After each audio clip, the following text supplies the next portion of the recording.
Hi everyone. I'm really sorry that I'm not there. I got to the airport to fly to Queensland and ended up in emergency surgery. Yeah, it's been quite a terrible few days, but I'm really, really sad to not be there. I was incredibly touched to be asked to present, and so I've made this video so that I can still share my presentation. So I apologize if I seem a bit pained. I'm still in a lot of pain, and Oxy is my friend right now. Um, yes, bear with me. Navigating complex miscarriage pathways, the power of collective action and advocacy. So my name is Isabelle Oderberg. Everyone knows me as Izzy. Um, I had 7 losses. I have 2 living children. And During my journey as a patient, I had a lot of questions. At the end of that journey, I decided to start looking for answers. At the end of that journey, meaning after the birth of my second living child, the resulting work was my book called Hard to Bear: Investigating the Science and Silence of Miscarriage. It was released in 2023 and it became the start of the Early Pregnancy Loss Coalition, which I started along with my friends and colleagues, Dr. Jade Bellardi, who is also of Miscarriage Australia, and Dr. Melanie Keep, um, who works at University of Sydney and is an academic and has worked in this space as well. All three of us have lived experience. So we decided to start the Early Pregnancy Loss Coalition, and I will tell you more about that soon. So, um, the urgent identified needs that we saw as high priority when we started this work and through the work of my book were data. We didn't have any data on miscarriage in Australia. There was no clinical guidelines. There was no coordinated national awareness or education campaigns. Um, the frontline support services, which I have to emphasize, the Early Pregnancy Loss Coalition, or the EPLC, is not and does not and will never provide frontline support services. That's not our role. But obviously, we were hyper conscious that after years of zero funding, that the frontline support services were in desperate need of funding. So that was that element. And then we needed an EPAS audit, which is the Early Pregnancy Assessment Centres or clinics or services, depending on what state you're in. We didn't know how many there were, where they were, or what services they were providing. And collective activism more generally, a more coordinated effort across the miscarriage space. Um, so basically, when I started looking, when I was writing my book, at other areas of care that had some similarities to miscarriage, there were two that came to mind quite quickly: stillbirth and endometriosis. Because obviously, stillbirth, you can see the parallels are quite evident. Endometriosis, I think that there was parallels in that. There's a level of silence. It involves vaginas and vaginal bleeding. There's taboo subjects.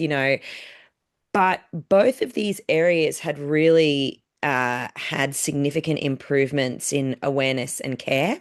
And I wanted to understand why. And when I started looking into those two areas and actually talking to people about who'd worked in those spaces about what the difference was, it was very, very clear very, very quickly that the difference really was that there was collective action. Stillbirth had a national a national stillbirth roadmap.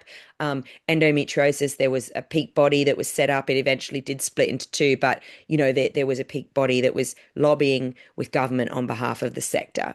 So we took a lot of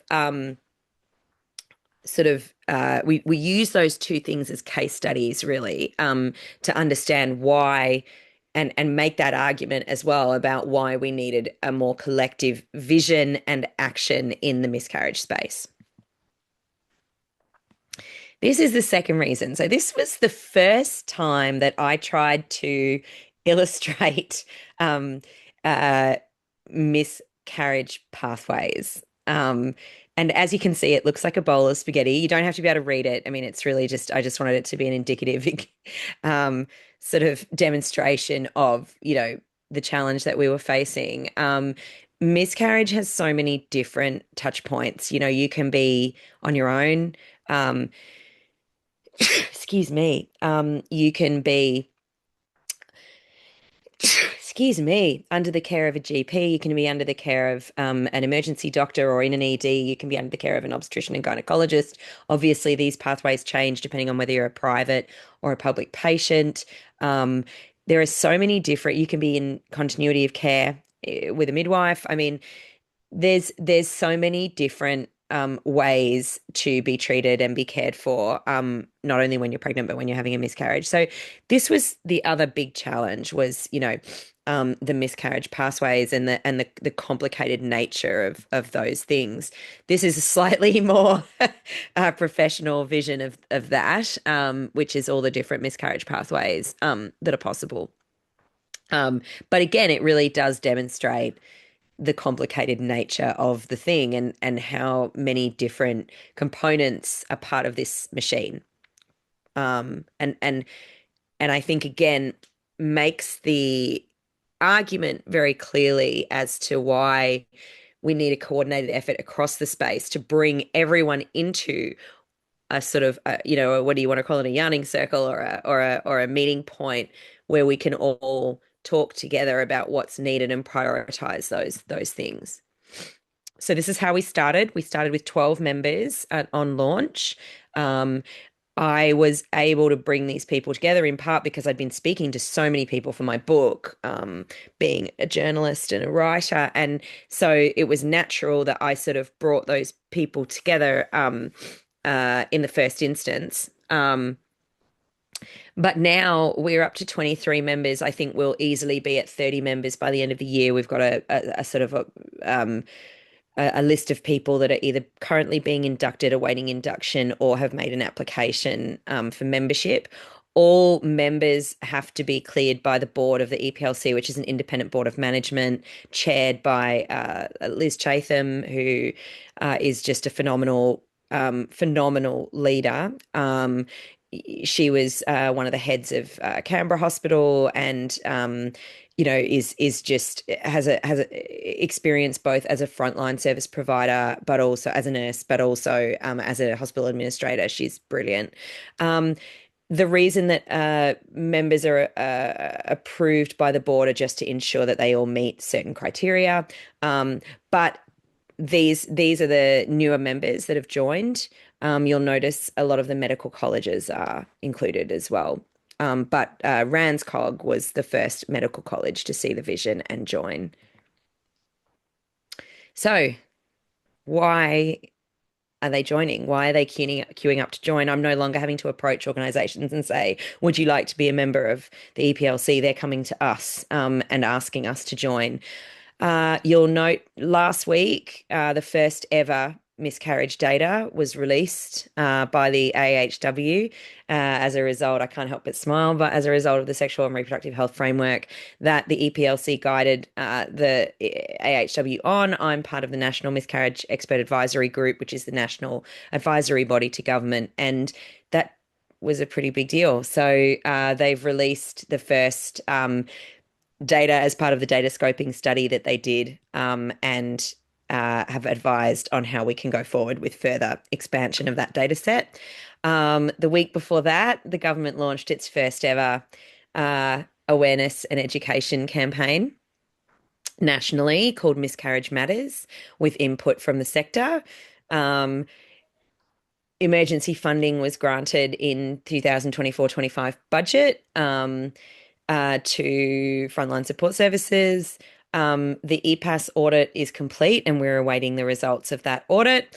And that's the national audit conducted by Deloitte on behalf of government. Clinical guidelines were produced and released by RANZCOG last year. And we facilitate member meetings and for collective activism and connection on a regular basis, and that has resulted in numerous new partnerships, projects. I mean, it's been very very fruitful, if I can say it like that.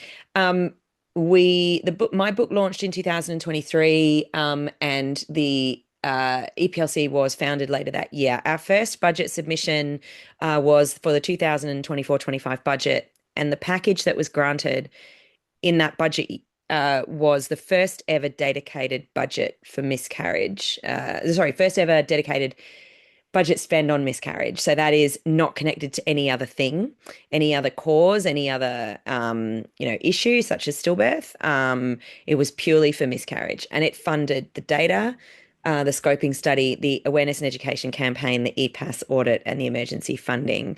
We're very proud of that. We think that alone shows the benefit of, you know, a coordinated and collective voice.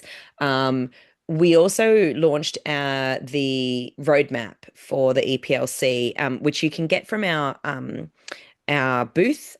Please do go and see my colleague Tim, who still made it to Queensland, who's there with copies of our roadmap if you'd like to read it.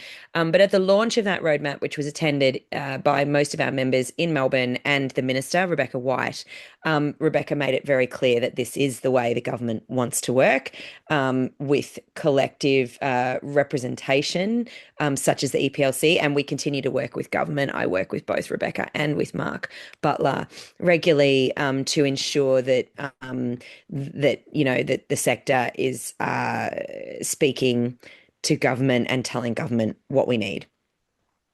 So this is what we've achieved in since our launch. We secured the first ever federal budget pledge dedicated to miscarriage. We have presented 6 major policy submissions to government inquiries. We appeared in person at the Tasmanian Parliamentary Inquiry into Maternal Health. We joined the government's inaugural National Miscarriage Expert Advisory Group. We conducted extensive advocacy and education through events, media, and appearances. I'm sorry for those little errors. I'm not sure what's happening there. Assisted in the development of vital support resources for grieving families. And, we're very proud of our work and the way that we've been able to represent the sector. Just a little note, the EPLC remains unfunded. We are all volunteers. We've never been paid for any of the work that we do. That is something that we are in the process of changing, and we hopefully will be funded. We're also looking for funding for our project work. This is our project work. So these are our core strategic roadmap projects. We are in the process of producing a media guide. So that is for the depiction of miscarriage in all media, which is based on the Mind Frame guidelines, which some of you may or may not be familiar with. The biggest project that we're working on is a priority setting partnership, which is centering lived experience using the James Lind Alliance framework out of the UK. And that will prioritise research issues going forward, and a language change initiative. Although I do note that one of our members is also working on a language change initiative, and we are looking at combining those projects. Thank you so much for your time today. I am so sorry that I can't be there.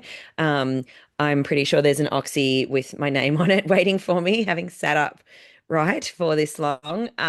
But I appreciate very much being included in this event. And please do go and see my colleague Tim, who would love to tell you more about who we are and what we do. Thank you so much.